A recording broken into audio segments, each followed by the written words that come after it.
The proposed contribution of at least 10,000 shillings from employees to the Uganda National COVID-19 Task Force towards addressing the coronavirus pandemic has attracted criticisms from workers at various levels.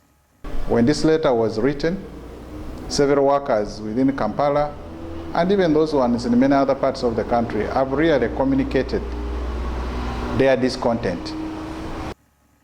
It is against this background that trade union leaders have petitioned the Prime Minister demanding that the COVID-19 National Task Force immediately withdraws its letter to avoid possible related negative effects to the workers.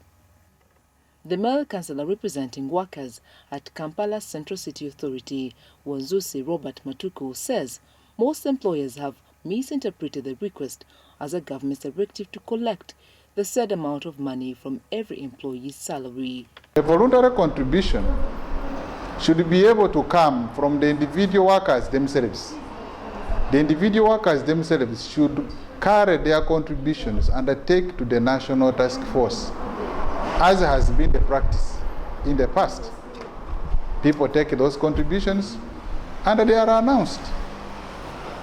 The request for the managing directors to talk to the workers, that one now ceases being a request. He says the move by the Uganda National COVID-19 Response Fund to solicit money from salaried employees is very unfair, as many workers are stressed. This contribution in itself is coming at a wrong time.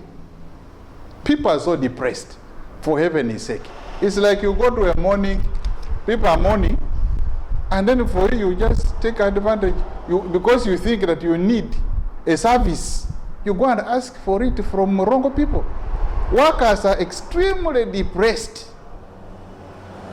Many of them are not sure whether they are going to have their jobs tomorrow.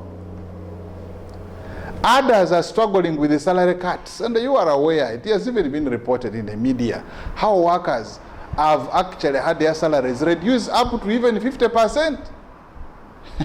Now someone whose salary has been reduced by 50%, even if you want to remove only 1,000, here it is like you are adding an insult to an injury.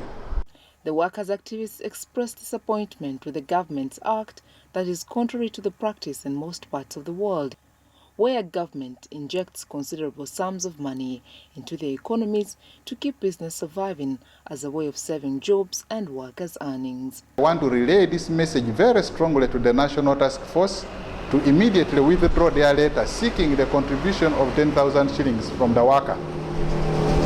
And any employer who will go ahead and deduct money of a worker,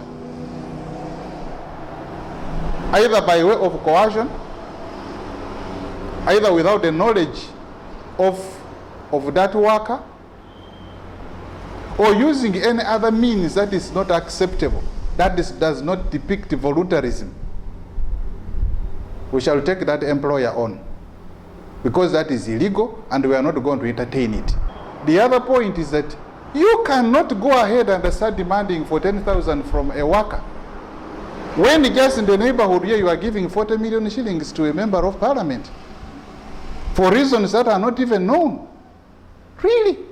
What kind of leadership are we really having? Very insensitive leaders we have in the country. The chairman, Uganda National Response Fund to COVID-19, Emmanuel Katongole, has on several occasions insisted that the 10,000 shillings contribution towards COVID-19 fund is voluntary. The fund intends to raise 15 billion shillings from employees to help curb the spread of COVID-19 pandemic. The Uganda government budget for COVID-19 response is about $77.8 million.